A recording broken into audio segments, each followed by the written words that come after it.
Bismillahirrahmanirrahim. Assalamualaikum. Jangan lupa like, comment, and subscribe. Bye.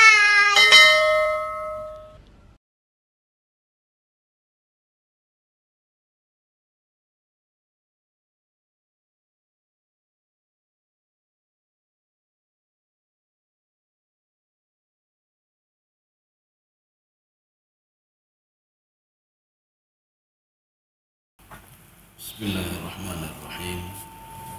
Assalamualaikum warahmatullahi wabarakatuh. Alhamdulillahi rabbil alamin.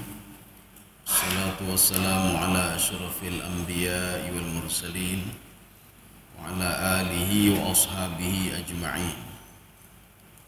Raditu billahi rabba wa bil islami dina wa bi Muhammadin nabiyya wa rasula.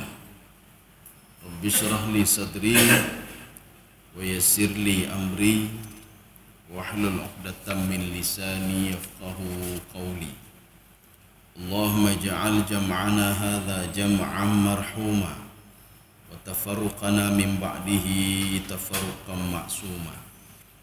Kaum muslimin dan muslimat sidang jamaah subuh yang dirahmati Allah. Kita lanjutkan kajian tasawuf.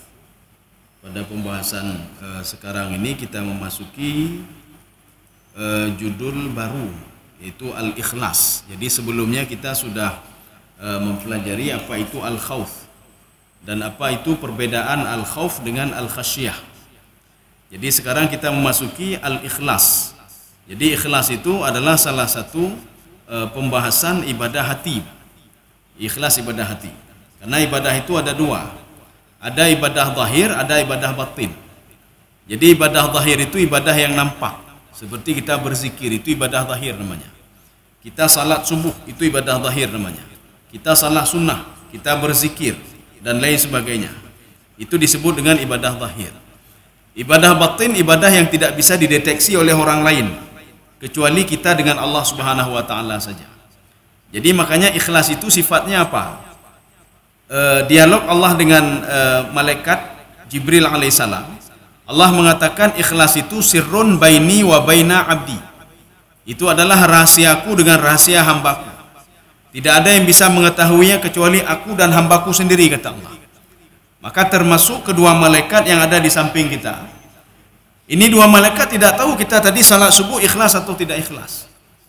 Dua malaikat tidak tahu kalau kita bersedekah ikhlas atau tidak ikhlas. Jadi makanya dua malaikat cuma mencatat-catat saja. Kita salat subuh dicatat, kita salat subuh, kita baca Quran, kita salat sunnah qabliyah. Tapi nanti masalah ikhlas tidak ikhlas itu tergantung Allah. Apakah amal ibadah itu diterima atau tidak? Ya. Jadi kita membahas secara umum dulu. Secara umum dulu, nanti terakhir baru kita lihat ikhlas itu sebenarnya intinya apa? Hakikat ikhlas itu apa? Apakah ibadah yang kita lakukan selama ini sudah masuk dalam kategori ini bagaimana? Atau tidak masuk? Al-ikhlasu min a'zamil ibadat al-qalbiyah. Ikhlas ini adalah salah satu ibadah hati yang paling besar, yang paling tinggi, yang paling mulia. Salah satu ibadah hati itu adalah ikhlas. Allati hiya aslun fi tahqiqil ubudiyah. Ini adalah landasan pertama sekali supaya kita bisa menjalin hubungan dengan Allah Subhanahu wa Ta'ala. Apakah ibadah kita diterima atau ditolak? Dan kita bisa menilai selama ini ibadah kita ditolak atau diterima oleh Allah Subhanahu wa Ta'ala. Makanya ikhlas itu tidak perlu kita ungkapkan. Saya ikhlas sekali beribadah hari ini. Berarti nggak ikhlas dia. Jadi tidak perlu diucapkan itu. Ibadah itu tidak perlu diucapkan. Saya ikhlas sekali membantu orang ini, membantu orang itu. Nanti akan kita lihat sebuah hadis. Ada seorang pemuda nanti, dia ibadah terus. Dia mencari pahala. Dan dia mencari apa? Supaya tenar sama orang lain. Supaya curi orang lain. Nah, jadi ketika itu kita melihat nanti bagaimana komentar Rasulullah SAW. Tapi sebelum itu, kita bahas secara umum dulu. Firman Allah Subhanahu wa Ta'ala, ini pengarang ada beberapa ayat suci Al-Quran. Kita ambil mungkin dua saja atau satu saja.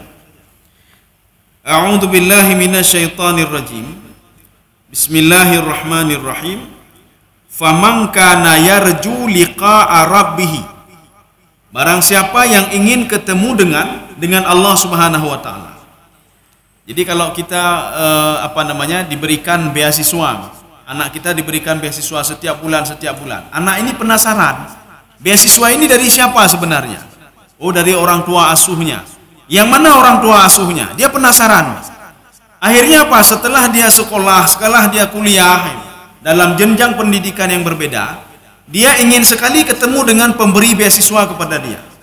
Dia ingin ketemu kepada orang yang setiap bulan itu memberikan uang jajan kepada dia. Begitu senangnya hatinya. Jadi kita juga demikian. Kita ingin ketemu dengan zat yang terus menjaga kita di alam roh, yang menjaga kita di dalam kandungan, sehingga secara logika tidak mungkin bayi bisa tinggal dalam kandungan seperti itu kalau tidak dijaga. Maka Allah mengatakan dalam Al-Quran, faqaddarna fa ni'mal qadirun. Saya jaga bayi itu, kata Allah, sampai dia lahir. Ya, ila qadari ma'lum. Sampai waktu yang sudah ditentukan, dia akan keluar dari rahim ibunya. Siapa yang menjaga selama ini? Maka Allah mengatakan, saya yang menjaga dia. Kan kita penasaran ini. Ketika baru lahir kita diberikan nikmat ini, nikmat itu, dan lain sebagainya. Kita kan penasaran. Ketika mau meninggal dunia, disambut secara baik-baik lagi, orang yang patuh dan taat kepada Allah. Ketika dia meninggal dunia, disambut oleh para malaikat. Imerepah malaikat berlomba-lomba untuk mengambil roh orang beriman. Kita penasaran, siapa yang suruh malaikat itu? Siapa yang menciptakan malaikat itu? Ketika kita itu dibawa ke langit pertama, langit kedua, sampai langit ketujuh, para malaikat beristighfar kepada Allah Subhanahu wa taala. Kita bertanya juga, itu kepada siapa malaikat minta itu? Ya kan, kepada Allah. Kita penasaran. Dari puluhan tahun, ratusan tahun, ribuan tahun diberikan nikmat, tapi kita tidak pernah mengenal siapa pemberi nikmat. Ya. Maka Allah mengatakan, faman kana yarju liqa'a rabbih. Barang siapa yang ingin ketemu kepada pemberi nikmat, kepada dia, ketika di alam roh, di dalam kandungan, ketika di dunia, ketika mau mati, ketika di alam barzah, ketika di padang mahsyar. Kalau ingin ketemu kepada pemberi nikmat itu, kata Allah, ada syarat, kata Allah. Apa syaratnya? Falyamal amalan salihan. Hendaklah seorang itu beramal saleh. Kita bertanya lagi, amal saleh itu apa sebenarnya? Maka amal saleh itu diberikan dua syarat. Maka kalau kita ingin ini supaya salat subuh kita ada unsur amal salehnya di situ. Ada dua syarat. Yang pertama al-ikhlasu. Ibadah itu harus ikhlas. Yang kedua as-shawab. Ibadah itu harus benar. Jadi makanya nggak cukup dengan benar saja, nggak cukup dengan ikhlas saja. Bahkan Fudail bin Iyad itu di dalam kitab beliau mengatakan, kalau satu saja kurang, dia ikhlas dalam beribadah, tetapi ibadahnya tidak benar, fa'amaluhu mardud. Dia ikhlas salat subuh berjamaah, dia ikhlas bangun tahajud, tapi dia tidak punya ilmu. Dia tidak tahu bagaimana Fatihah itu, dia tidak tahu. Dia tidak tahu bagaimana ruku yang benar, wudu yang benar, dan lain sebagainya. Maka fa'amaluhu mardud, ibadahnya juga ditolak. Kenapa? Ini ibadah orang jahil, ibadah orang bodoh. Maka kita dituntut untuk terus mencari ilmu pengetahuan, ilmu. Kenapa begini, kenapa wudu begini, harus kita tahu. Dan yang kedua, kalau kita pun ilmunya ada, tapi tidak ikhlas karena Allah, kita punya ilmu bagaimana cara berwudu, kita pintar fikih, kita tahu bagaimana cara baca Fatihah yang benar, kita tahu bagaimana cara ruku yang benar, sujud yang benar, tetapi tidak ikhlas karena Allah, fa'amaluhu mardud. Amalnya ditolak. Nanti akan kita lihat secara ininya, hakikat ikhlas itu apa. Kita masih ngomong secara umum dulu. Yang jelas amal ibadah, kalau tidak ikhlas maka tidak dikategorikan ibadah itu amal saleh. Kalau sudah tidak dikategorikan amal saleh, maka amal itu mardud, ditolak oleh Allah Subhanahu wa taala. Ayat yang kedua, ayat ini walaupun untuk Yahudi dan Nasrani, ini juga berlaku untuk umat Nabi Muhammad. Kenapa? Di dalam Al-Quran juga menganjurkan seperti ini. Mana ayatnya? Dalam surah Al-Bayyinah ayat 5. Wa ma umiru illa liya'budullaha mukhlishina lahuddin. Memang sebahagian kita itu menghubungkan ayat ini dengan ikhlas beribadah. Ikhlas dalam beribadah, ikhlas dalam bekerja. Padahal sebab turun ayat ini, Allah Subhanahu wa taala ingin memberikan petuah kepada Yahudi dan Nasrani, kalian itu apapun yang kalian lakukan, kalau tidak ikhlas karena aku, amal kalian ditolak. Makanya wa ma umiru illa liya'budullaha mukhlishina lahuddin. Aku tidak menyuruh sesuatu, kata Allah, kecuali ikhlas engkau lakukan karena aku, kata Allah. Berarti kalau tidak ikhlas, maka amal ibadah itu ditolak. Pertanyaannya, apakah pada masa Yahudi, pada masa Nabi Musa alaihissalam, itu ada nggak ayat yang menyatakan tentang kita harus beribadah kepada Allah ikhlas karena Allah? Ada. Di dalam Taurat ada. Dalam Taurat di dalam safar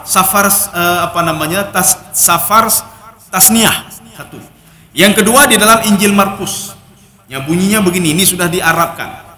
Ini di dalam Taurat atau Perjanjian Lama. Ini membuktikan kalau Allah menyuruh seseorang itu hanya beribadah kepada Allah yang Esa. Dan ibadahnya ditolak kalau tidak ikhlas karena Allah Subhanahu wa taala. Ini bunyinya yang sudah diarabkan.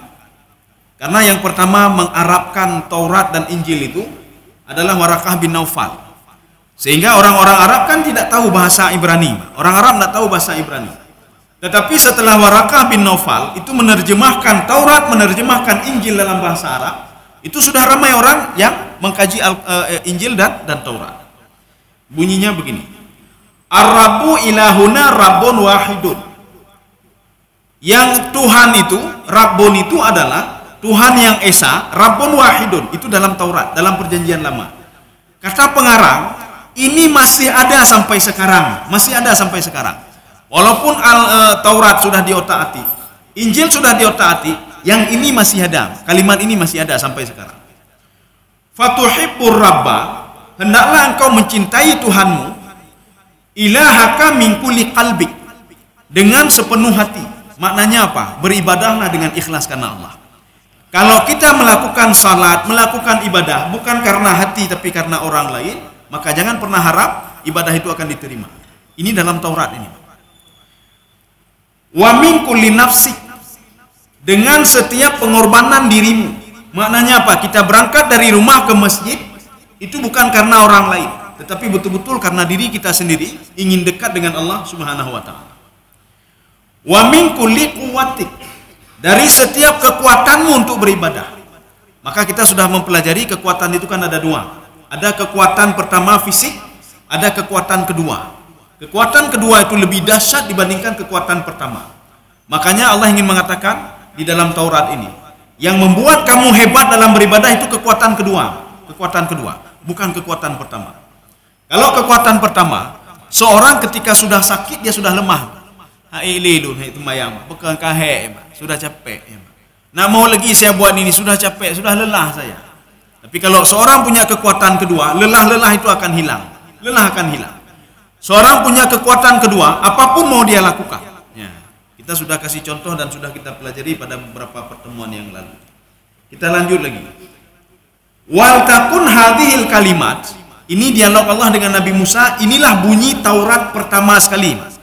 Ketika Nabi Isa ditanya oleh Bani Israel, wahai Isa, isi Taurat pertama sekali yang turun kepada Nabi Musa itu apa? Ya, seperti kita bertanya, ayat yang pertama turun kepada Nabi Muhammad itu apa? Iqra bismi rabbikal ladzi khalaq. Itu. Bani Israel bertanya, ya Isa, bunyi ayat pertama turun kepada Nabi Musa alaihissalam dalam Taurat itu apa? Ya, itulah bunyinya tadi, mengesahkan Allah Subhanahu wa taala. Maka Allah mengatakan kepada Nabi Musa, wal takun hadhil kalimat, jagalah kalimat ini wahai Musa. Wahai Musa, ini adalah kalimat pertama. Allati ana usika biha al-yaum, yang saya berikan tausiah wasiat kepada kamu hari ini, ala qalbik, di dalam hatimu. Ya, ini pesan pertama. Jadi makanya walaupun ayat ini, ayat yang di atas tadi, wa ma umiru illa liya'budullaha mukhlishina lahuddin, menyuruh Yahudi dan Nasrani untuk ikhlas. Kenapa? Karena isi Taurat itu pertama sekali cerita tentang ikhlas dalam beribadah. Kaum muslimin sedang jamaah yang dirahmati Allah Subhanahu wa taala. Ya, ini kita cerita ada seorang pemuda mendatangi Rasulullah. Pemuda ini apa?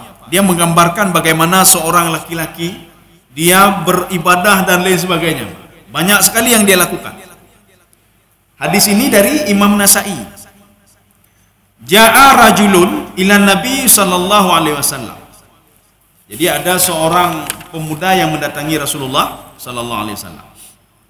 Makanya di sini inilah keunikan hadis. Jadi dalam hadis Rasulullah, kalau disebutkan alif lam ar-rajulu, berarti laki-lakinya jelas. Kalau tidak disebutkan alif lam, berarti laki-lakinya tidak jelas. Kenapa tidak jelas? Ini ada satu aib nanti di sini. Jadi artinya para Rasulullah tidak mau aib ini dibongkar untuk kepada orang lain. Jadi orang lain tidak tahu siapa laki-laki ini. Maka diriwayatkan datang seorang laki-laki kepada Rasulullah sallallahu alaihi wasallam. Disimpan oleh Rasulullah keberadaan laki-laki ini. Faqala, apa kata pemuda tadi kepada Rasulullah? Ara'aita rajulan, ya Muhammad, ya Rasulullah, bagaimana pendapatmu? Rajulan ghaza, ada seseorang dia bertempur di medan perang. Nanti ada juga yang mengatakan ghaza di sini apa? Bertempur dengan melawan hawa nafsunya. Ada yang mengatakan bertempur di medan perang, tapi kita ambil yang pertama saja, yang hakikat saja. Bertempur di medan perang. Yaltamisu al-ajra. Dia ingin dapat pahala. Kan wajar, Pak. Kita ingin salat, ingin dapat pahala, kan wajar. Kemudian kita bersedekah ingin dapat pahala, kan wajar. Tetapi yang kedua, wadzikr, dan dia ingin dikenal oleh orang lain. Ya, itu riligau, Pak. Kita baca Quran, yang pertama ingin dapat pahala, yang kedua ingin dikenal oleh orang lain. Atau kita bangun tahajud, yang pertama ingin dapat pahala, yang kedua ingin dikenal oleh orang lain. Atau kita selalu salat berjamaah, yang pertama ingin dapat pahala, yang kedua ingin dikenal oleh orang lain. Baitu riligau. Sahabat bertanya, pemuda tadi bertanya, malahu? Bagaimana ya Rasulullah? Apakah dia dapat dua-dua? Atau dapat satu saja, atau bagaimana? La syai'a lahu. Rasulullah mengatakan tidak ada apa-apa sama dia. Artinya pahala tidak ada, apa-apa tidak ada. Anam temui tepung. Dia tidak dapat apa-apa, dia kata Rasulullah. Yang dia lakukan itu tidak dapat apa-apa. Pahala bertempur di medan perang itu tidak ada. Kan ada pernah kita baca sebuah hadis. Ketika ada seorang pemuda, seorang sahabat. Ya, ini bukan pemuda biasa, tapi sahabat. Ada seorang sahabat. Dia itu bertempur di medan perang dan meninggal dunia, mati syahid. Jadi waktu itu para sahabat yang lain, mereka gembira sekali. Mereka mengatakan fulan syahid, si fulan sudah meninggal, si fulan sudah meninggal. Berita ini sampai ke Umar bin Khattab. Umar bin Khattab berteriak-teriak di situ di Mekah mengatakan fulan syahid, fulan syahid, fulan syahid. Sahabat kita sudah syahid lagi. Berita ini sampai ke Rasulullah. Apa kata Rasulullah? Kallah. Tidak, dia tidak mati syahid. Sahabat heran dan bertanya, ada apa ya Rasulullah? Inni ra'aituhu finnar. Saya melihat dia di dalam neraka, kata Rasulullah. Hadis ini ada di dalam kitab Riyadhus Shalihin. Saya melihat dia di dalam neraka. Sahabat bertanya lagi, ada apa ya Rasulullah? Kenapa dia bisa masuk ke dalam neraka? Rasulullah mengatakan fi burdatin. Gara-gara apa? Dia mengambil ada selempang, selempang atau sorban punya temannya. Maknanya apa? Dia pernah mencuri selempang atau sorban punya temannya. Gara-gara dia mencuri selempang dan sorban punya temannya, itu pahala jihad tidak dianggap oleh Allah. Dia dianggap sebagai seorang pencuri. Maka dia masuk ke dalam neraka, kata Rasulullah sallallahu alaihi wasallam. Jadi makanya seorang itu jangan bangga dulu dengan amal ibadahnya. Kalau kita bermasalah dengan seseorang, kita akan mencari seseorang itu di padang mahsyar. Kenapa? Kita tidak bisa masuk ke dalam surga gara-gara bermasalah tadi. Kita juga gara takeng ke gop, taupan gop, tak temenak gop. Ini temenak ini merupakan penghalang kita untuk bisa masuk ke dalam surga. Kita menzalimi orang lain, kita ambil hak orang lain, kita kurangi timbangan punya orang lain. Ini merupakan salah satu sebab untuk tidak bisa masuk ke dalam surga. Maka diberikan rentang waktu oleh Allah Subhanahu wa taala di padang mahsyar. Kamu kalau ingin masuk dalam surga, selesaikan masalahmu dulu baru bisa masuk ke dalam surga. Maka ini namanya ahwal yaumul qiyamah, huru-hara. Arti huru-hara, seorang itu sibuk dengan urusannya sendiri. Inilah maksudnya ada urusan sendiri. Dia sudah beribadah, dia sudah tahajud, dia sudah bersedekah, tapi bermasalah dengan orang lain. Maka selesaikan dulu masalah itu, baru dia bisa masuk ke dalam surga. Makanya ada seorang pemuda ahli ibadah, dia tidak bisa masuk ke dalam surga gara-gara apa? Gara-gara bakhil rupanya, Pak. Kerit. Dia kredit dalam hartanya, termasuk dengan anak, dengan saudara-saudaranya, dengan anak saja kredit, apalagi dengan orang lain. Makanya akibat kredit itu, bakhil itu, Allah mengatakan kepada sorga, tidak boleh masuk ke dalam sorga orang kredit walaupun dia ahli ibadah. Ya. Kaum muslimin sidang jamaah yang dirahmati Allah. Maka Rasulullah mengatakan la syai'alahu, dia tidak dapat apa-apa, pahala hana mendemi. Kemungkinan kalau dia ingin dipuji, dia dapat pujian dari masyarakat. Dia dapat pujian dari masyarakat, tapi pahala tidak dapat. Ya, pahala tidak dapat. Fa'adaha thalatha marrat. Rupanya pemuda yang bertanya ke Rasulullah tidak puas dengan jawaban Rasulullah. Sehingga dia ulang 3 kali, ya Rasulullah, ada seseorang Ghaza, kemudian dia mengharap apa? Mengharap yaltamisu al-ajra wa dzikr. Rasulullah juga mengatakan, faqala Rasulullah sallallahu alaihi wasallam la syai'a lahu. Dia tidak dapat apa-apa. Kenapa? Karena dia ingin dikenang oleh orang lain. Makanya kalau ingin dikenang oleh orang lain, yang dia dapat cuma kenangan itu saja. Kenangan itu pun tidak lama-lama. Semasa kita hidup saja kita dikenang. Waktu meninggal dunia hanya saya ingat lima. Paling-paling nama saja diingat. Si fulan dulu pernah berjuang, ya itu saja. Si fulan dulu ahli sedekah, ya itu saja. Habis. Setelah itu mereka meninggalkan kita begitu saja. Jadi artinya apa? Kalau seseorang itu ingin mengharapkan ridha Allah juga, ingin mengharapkan pujian juga, maka tidak dapat apa-apa. Jangan pernah menggabungkan antara ridha Allah dengan ridha manusia. Pujian manusia tidak akan pernah ketemu. Maka apapun yang kita lakukan, kita berzikir, kita duduk di masjid, kita baca Quran, tidak ada hubungan dengan orang lain. Kita beribadah karena Allah Subhanahu wa taala. Ini masih gambaran umum tentang ikhlas. Nanti akan kita khususkan ikhlas itu apa sebenarnya. Tsumma qala.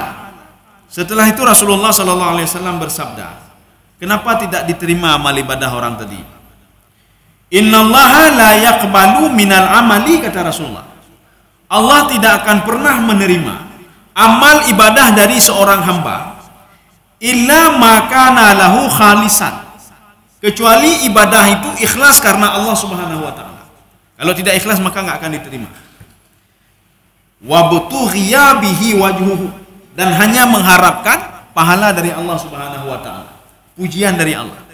Apakah kita tidak cukup? Kita ketika salat subuh tadi, kalau kita ikhlas, kita dipuji oleh Allah. Dengan dipuji oleh Allah Subhanahu wa taala, Allah memanggil para malaikatnya. Wahai malaikatku, cukup jero hambalunnya. Ibadah tahajud, dibaca Quran, ditemayang tubah jamaah. Bagaimana pendapat kalian? Apa jawab malaikat? Ya Allah, kalau engkau sudah mencintai si fulan, kami juga mencintai si fulan, ya Allah. Ya, kami juga mencintai si fulan. Maka setiap seorang itu beribadah, malaikat akan mengenal orang itu dari suaranya saja. Hidungnya fulan, Pak. Subhanallah, subhanallah, subhanallah. Didengar oleh malaikat. Itulah orang yang dicintai oleh Allah Subhanahu wa taala. Ya, jadi makanya kita jangan harap lagi pahala dari manusia, Pak. Jangan mengharap supaya diingat-ingat oleh manusia. Hana perlu, Pak. Hana perlu, Pak. Waktu kita meninggal dunia hana tinggal lagi. Tapi kalau kita dikenang oleh para malaikat, diingat oleh Allah dan para malaikat, ketika di dunia kita dikenang oleh malaikat. Ketika mau meninggal dunia, malaikat bangga dia bawa roh kita ke Iliyin. Terima kasih.